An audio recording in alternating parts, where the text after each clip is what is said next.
मेरो अनुरोध तपाईलाई यता कोरियादेखि तपाईँ केही समयलाई स्यालकै भेष पहिरिनुहोस् स्यालहरूको झुन्डमा छिर्नलाई। अनि म बाघ हो, अब यो स्यालहरूलाई खतम गर्छु भनेर पहिल्यै भनेपछि हेर्दा बाघै हो होइन। खतम गर्छु पनि भन्छ स्यालहरूलाई भनेपछि भागिहाल्छ नि स्यालहरू। अनि कहाँदेखि स्यालहरूले अनि अर्को जाल बुन्छ, दुनियाँ हुन्छ होइन। त्यसपछि त अगाडि बढ्न दिन्छ, दिँदैन। हिजोसम्म कसले के चोर्यो, कुखुरा चोर्यो कसले होइन, राज्यको कुखुरा ढुकुटी कसले चोर्यो होइन, कति ठग्यो, कति लुट्यो, कसले कति काइते गर्यो होइन। त्यसपछि निकाल्ने हो के मेयर साहबले। हर्क साम्पाङलाई मन्त्री किन बनाइएन, गृहमन्त्री प्रधानमन्त्री भन्दाखेरि उहाँले नि भनिसक्नु भएको छ विदेशीको चलखेल अनि खै छिमेकीलाई सोध्नुपर्ने मन्त्री बन्नलाई भनेर। यो पहिल्यैदेखिको होला, तर लाजले अरूले नभन्नुभयो होला। हर्क साम्पाङ जे स्पष्ट छन्, स्पष्ट हुनुहुन्छ, फ्याक्टै भनिदिइहाल्नु। त्यसले गर्दा पनि एकदम सतहमा आएको छ। अब छर्लङ्ग भएको छ। योभन्दा पहिला जो मन्त्री बन्नुभयो होइन, जो प्रधानमन्त्री बन्नुभयो, अहिले पनि जो प्रधानमन्त्री बन्नुभयो, जो गृहमन्त्री बन्नुभयो, छिमेकीकै इसाराले, छिमेकीले भनेकै भरमा, उसले सोचेकै भरमा, उसले तय गरेकै भरमा भन्ने बुझिन्छ। त्यही भएर पनि हर्क साम्पाङलाई दिएनन् होला। अनि हर्क साम्पाङ मेयर साहब चाहिँ अलिकति फेसबुकमा बढी नै सक्रिय हुनुहुन्छ। अनि कतिपय युवाहरूलाई त्यो पनि मन नपरे होला होइन। मेयर साहबले पनि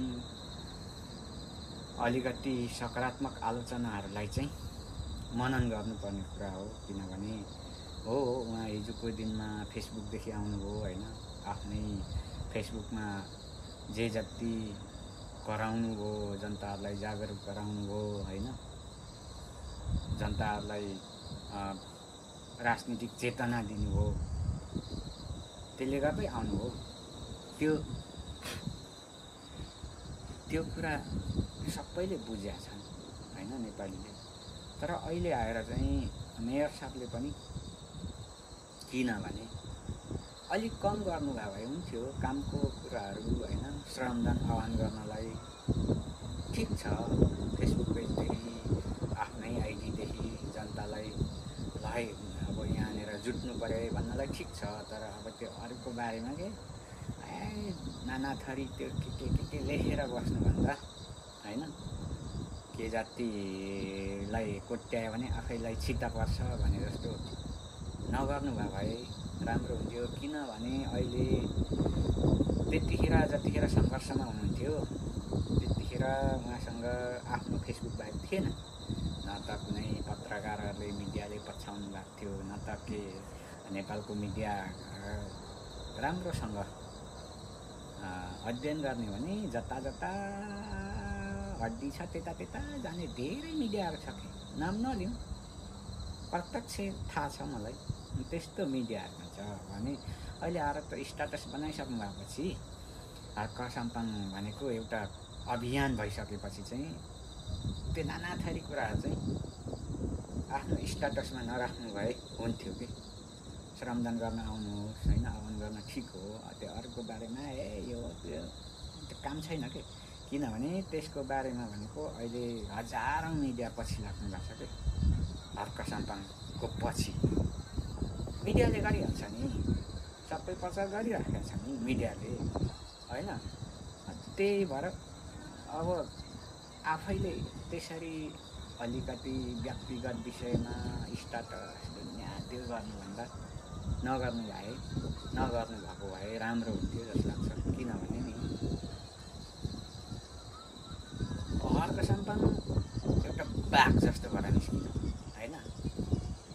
म बाघ हो भनेर निस्किनु हो, हेर्दा पनि बाघै हो होइन, हेर्दा बाघै हो, म बाघ हो पनि भनिहाल्छ। अनि बाघी यहाँ त स्यालहरू सबै स्यालहरू छ कि स्याल। नेपाली जनता पनि यहाँनिर स्यालै छ, युवा भनौँ स्याल छ, नेताहरू सब स्याल हो के।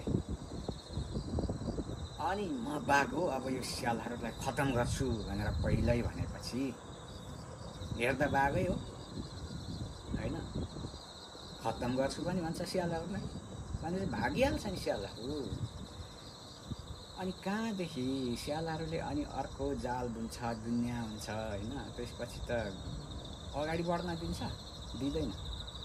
त्यही भएर मेयर साहबले स्यालको शिकार गर्नलाई बाघ भए पनि स्यालकै छाला उडेर जानुपर्छ। स्याल जस्तै भएर घुवाँ गरेर बाघको आवाज निकालेर होइन कि, ऊ गरेर स्यालकै आवाज निकालेर जानुपर्छ क्या भिडमा। अनि स्यालहरू सबैलाई जम्मा गरिसकेपछि त्यसपछि स्यालको छाला खोलेर फाल्ने हो कि। त्यसपछि म बाघ हो, आफ्नो पन्जामा पारिसकेपछि म बाघ हो। हिजोसम्मको कसले के चोर्यो, कुखुरा चोर्यो कसले होइन, राज्यको कुखुरा ढुकुटी कसले चोर्यो होइन, कति ठग्यो, कति लुट्यो, कसले कति काइते गर्यो होइन, त्यसपछि निकाल्ने हो कि मेयर साहबले। यति बुझिदिनु भयो भने के भन्छन्, ए बाबा यहाँ त दुनियाँ प्रचण्ड मुर्दाबाद, रवि लामिछाने मुर्दाबाद, रवि जिन्दाबाद, प्रचण्ड जिन्दाबाद, केपी ओली मुर्दाबाद, केपी जिन्दाबाद, शेरबहादुर जिन्दाबाद, शेरबहादुर मुर्दाबाद भन्नेहरू आएको हो नि त। सबै त्यस्तै त हो नि, त्यस्तैहरू हो। त्यो हिसाबले ठिक छ, जिन्दाबाद भन्छन् भने जिन्दाबाद भनिदिनुहोस् न केही समयलाई। यदि देशै बनाउने हो भने त्यसपछि जब आफूले आफ्नो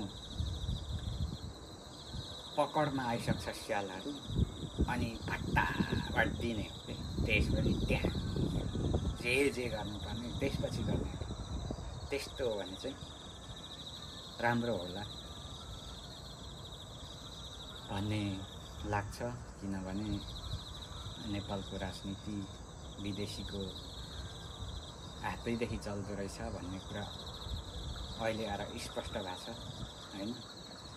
त्यो हिसाबले पनि ठिक छ, उनीहरूले जे चाहिएको छ त्यही अनुसार पहिला स्यालै भएर बस्ने हो क्या, स्यालै भएर घुलमिल हुने हो। त्यसपछि लास्टमा बाघको रूप देखाउने हो भन्छु म चाहिँ मेयर साहबलाई।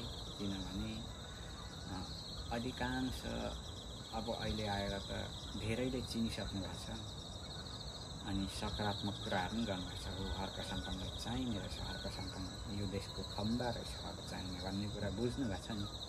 त्यही भएर मेयर साहबज्यू, मेरो अनुरोध तपाईँलाई, यता कोरियादेखि तपाईँ केही समयलाई स्यालकै भेष पहिरिनुहोस्, स्यालहरूको झुन्डमा छिर्नलाई, स्यालहरू आफ्नो पकडमा पार्नलाई स्यालकै भेषमा आउनुहोस्, स्यालकै स्वर बनाउनुहोस्। तर जब आफ्नो पकडमा आइसक्छ नि त्यसपछि आफ्नो असली रूप देखाउनुहोस् न, बाघ बनेर निस्किनुहोस् कि। देशलाई चाहिएको यहाँनिर बाघ हो क्या। स्यालहरूलाई सब खतम पारेर कुखुरा चोर, राज्यको ढुकुटीको कुखुरा चोरहरूलाई पत्ता साफ गरेर अनि त्यसपछि आउनुहोस् कि।